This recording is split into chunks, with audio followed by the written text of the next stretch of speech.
साथियों नमस्ते। मैं हूं ज्ञानेश वाकुड़कर और हम बात कर रहे खबर 10 तक में लोक जागर इस एपिसोड में। असल में बात यह है कि महाराष्ट्र का चुनाव तो सारे देश में एक तहलका मचा गया। एक माहौल तो ऐसा था कि भाजपा भी डरी हुई थी। उनको लग रहा था कि 50 सीटें भी अगर उनकी आ जाए तो भी बहुत है। इस तरीके से और महाविकास आघाड़ी के फेवर में बहुत ज़बरदस्त वेव थी, समझ लीजिए। महायुति के खिलाफ मतलब बीजेपी है, शिंदे जी की शिवसेना है और अजित पवार जी की राष्ट्रवादी पार्टी है। इन तीनों पार्टियों के खिलाफ जनता में बहुत बड़ा आक्रोश था, इसमें कोई शक नहीं। किसी को नहीं लगता था कि इनकी सरकार आएगी, बहुत बुरे हाल हो जाएंगे ऐसा लग रहा था। लेकिन बात ऐसी हो गई, जब नतीजे आए तो ऐसा हो गया कि सब भौचक्क रह गए। किसी को यकीन नहीं आ रहा है, खुद बीजेपी वालों को भी यकीन नहीं आ रहा था, संघ वालों को भी यकीन नहीं आ रहा था, शिंदे वाली शिवसेना है उनको भी नहीं यकीन आ रहा था और अजित पवार उनको भी नहीं यकीन आ रहा था। और बहुत ही बुरी तरीके से कांग्रेस और महाविकास आघाड़ी का पराजय हुआ है। मेन बात यह है कि ये सब इतनी सारी सीटें आ गई बीजेपी की, 130 सीटें आ गई। 150-60 के करीब उन्होंने लड़ाई अपने कैंडिडेट खड़े किए थे और 132 सीटें आ गई। मतलब बहुमत के लिए सिर्फ 13 सीटें कम थी। और ऐसे इसमें सब यानी अभी भी सदमे में है महाराष्ट्र, पूरा महाराष्ट्र सदमे में है। तो इतनी जबरदस्त मेजॉरिटी राष्ट्रवादी की भी 50 के करीब सीटें, 50 के करीब आई थी, उनकी भी 56 के करीब आई थी शिंदे सेना की। इस तरीके से हालात ये हुए कि इनको बहुत सारी बम्पर मेजॉरिटी मिलने के बाद भी इनको सरकार बनाने में या अपना मुख्यमंत्री वगैरह बनाने में बहुत समय लगा। बहुत समय लगाने के बाद में फिर जैसे तैसे मुख्यमंत्री एक देवेंद्र फडणवीस और शिंदे जी, एकनाथ शिंदे जो पूर्व मुख्यमंत्री थे, अब वो डेप्यूटी सीएम बन गए। अजित पवार पहले ही डेप्यूटी सीएम थे, वो फिर से डेप्यूटी सीएम बन गए और सरकार का शपथ विधि हो गया। सरकार का बोले तो 3 लोगों का शपथ विधि हो गया। लेकिन उसके बाद में क्या हुआ कि उनको मंत्रिमंडल बनाने में भी बहुत सारा समय लगा। मंत्रिमंडल बनाने में भी 3 पार्टियां हैं, मेजॉरिटी तो बहुत बम्पर है और ऐसे इसमें थोड़ा सा नाराजी भी चली। शिंदे जी ने कोशिश भी की कि मुझे मुख्यमंत्री बनाया जाए फिर से, क्योंकि मेरी वजह से ही ये सरकार बनी है वगैरह, उन्होंने कोशिश की। लेकिन शाह जी ने तो उनको सब पहले ही बोल दिया था कि ये चलेगा नहीं और वैसे ही हुआ, उनकी कुछ सुनी नहीं और उनको सुनने की जरूरत भी नहीं है बीजेपी को। और सबसे बड़ी बात तो ये है कि बीजेपी का कैरेक्टर ये है कि वो अपने साथियों को जब तक उनको जरूरत है तब तक साथियों को के साथ में प्यार से बात करते हैं, लेकिन चुनाव में खुद खुद चुनाव में अपने साथियों के खिलाफ ही काम करते हैं। ये तो पुराना अनुभव है। शिवसेना उनका बहुत पुराना साथी था, फिर भी उन्हीं को तोड़ मरोड़ कर दिया। कई उनके कैंडिडेट के खिलाफ उन्होंने प्रचार किया। बीजेपी ने पहले चुनाव से बीजेपी ने शिवसेना के कैंडिडेट के साथ में अलायंस होने के बावजूद कैंडिडेट के खिलाफ में काम किया। तो ये बीजेपी का कैरेक्टर है, पॉलिटिकल कैरेक्टर ही वैसा है। धोखेबाजी, देश के साथ धोखेबाजी, जनता के साथ धोखेबाजी और अलाइज जो है पार्टीज उनके साथ में धोखेबाजी, ये तो उनका कैरेक्टर है, खून में ही उनके है, रग रग में बसा हुआ। तो वही नजारा रहा, वही है। मगर ऐसे इसमें उन लोगों को मानने का कोई सवाल नहीं आता। लेकिन क्या हो गया कि कुछ लेट क्यों ना हो, लेकिन कल नागपुर में विंटर सेशन होता है, तो नागपुर में कल इस विंटर सेशन के मौके पे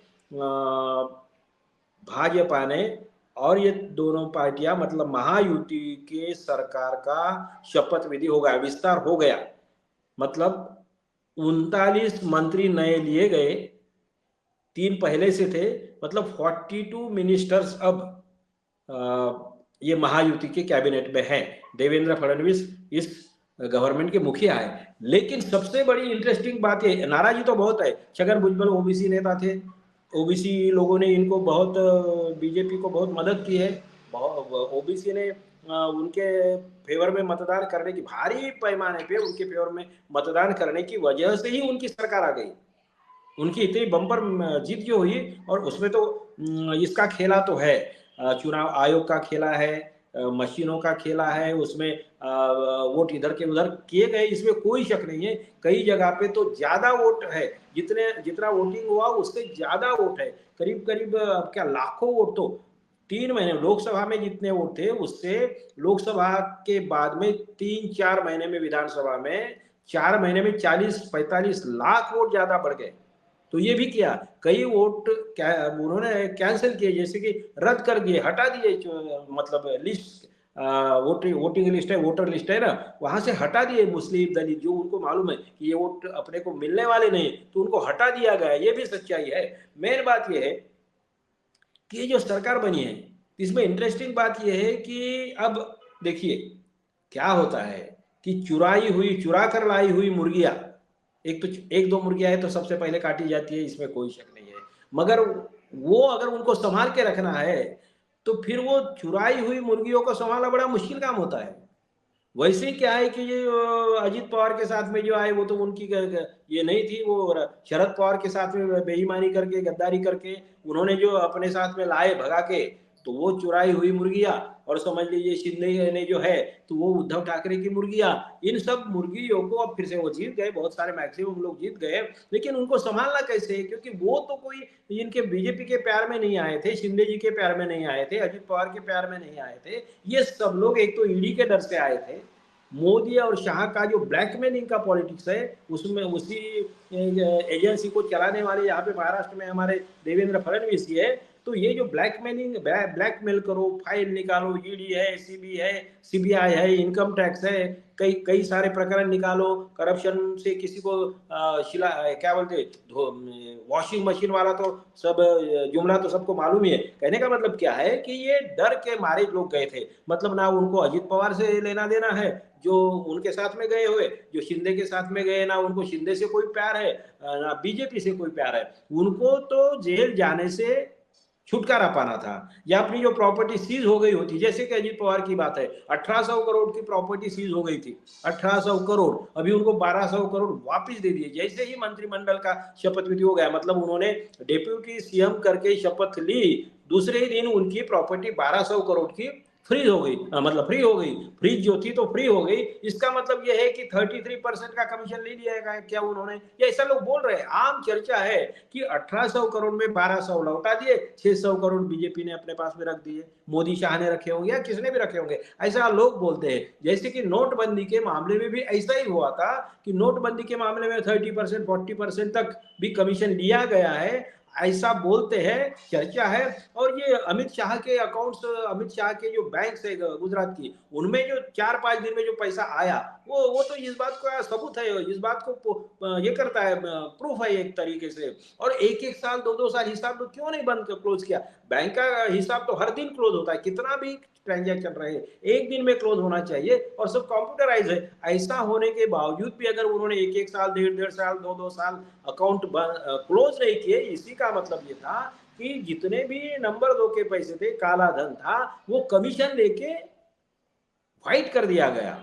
और वो पैसा बीजेपी के ऑफिसेस में, संघ के ऑफिसेस में जो बड़े बड़े बनाए ना उन लोगों ने, इतने 5 स्टार 7 स्टार जैसे ऑफिसेस, और कार्यकर्ताओं को गाड़ियां घोड़े, ये जो सब है, और स्विस बैंक का तो बैलेंस बहुत सारा बढ़ गया, ये आपको मालूम है, सभी को मालूम है। तो कहने का मतलब बीजेपी करप्ट, देश की सबसे बड़ी करप्ट पार्टी, क्योंकि इतने कम समय में इतने बड़े ऑफिसेस और इतनी सारी प्रॉपर्टी वो किसी के पास नहीं। कांग्रेस के इतने इतने साल सत्ता में रहे, लेकिन कांग्रेस के पास भी नहीं है। तो ऐसी एक करप्ट पार्टी के लिए, करप्ट पार्टी के साथ में कोई नहीं जाएगा। तो जो गए थे, ईडी के डर से गए थे, सीबीआई के डर से गए थे, जेल में जाने के डर से गए थे। तो अब ऐसे इसमें जब मंत्रिमंडल में इन लोगों को स्थान नहीं मिला, 12 जो है, 12 इनके लिए गए हैं राष्ट्रवादी के, 9 सॉरी राष्ट्रवादी के 9 लिए गए, शिंदे सेना के 12 है, 21 ये हो गए, और फिर बाकी बीजेपी के हैं।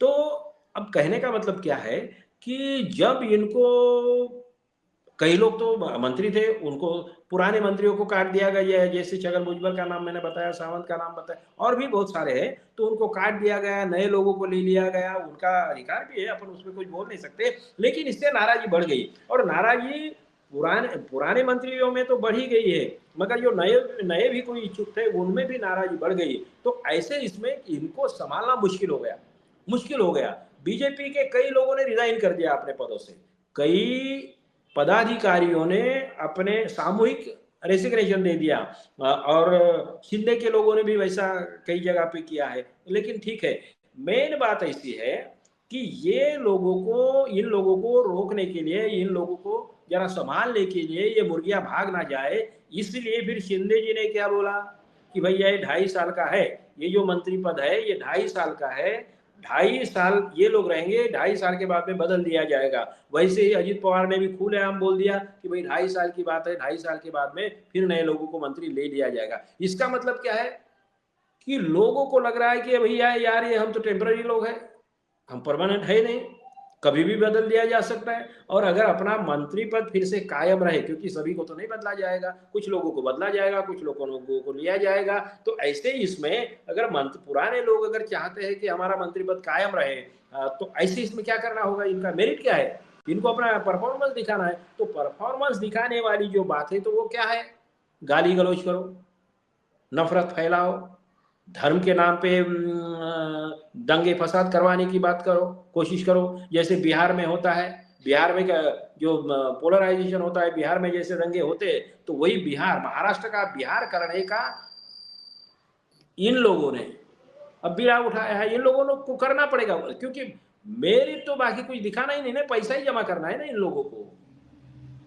ये जो है अभी महायुति के लोगों को पैसा ही जमा करना है, इनका क्या रिकॉर्ड है बताइए, कोई काम नहीं है। यहाँ पे भी है, जैसे कई पुल बनाए तो 6 महीने में पुल टूट गया, तो कोई गिर गया, तो कई क्रैक आ गए, और ये एक नहीं कई डजन भर डजनों से ये सब हुआ है मामला। करप्शन में तो ये बिल्कुल अग्रेसर है, इसमें कोई शक नहीं। और ये इन्होंने शर्म नाम की कोई चीज नहीं इनको, या ना कानून को डरते हैं, कानून भी इनके जेब में है, ना पुलिस को डरते हैं, पुलिस भी इनके जेब में है, चुनाव आयोग तो जेब में था ही।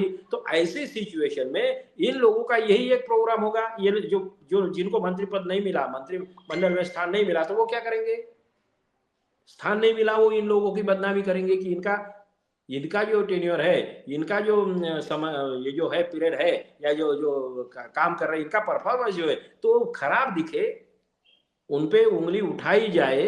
इसीलिए ये क्या होगा कि इन्हीं के मंत्रिमंडल के लोग, इन्हीं के पार्टी के लोग एक दूसरे के खिलाफ कार्रवाई करेंगे, एक दूसरे की बदनामी करेंगे, एक दूसरे की बदनामी करेंगे। और ये लोग भी कि भाई हमारा परफॉर्मेंस अच्छा रहे, शाह के निगाहों में आ जाए, मोदी के निगाहों में आ जाए, फडणवीस के निगाहों में हम रहे, तो इसलिए क्या करेंगे, दंगे फसाद करवाने की बात, द्वेष फैलाने की बात है, झगड़े करने की बात है, ये सब काम शुरू होगा महाराष्ट्र में।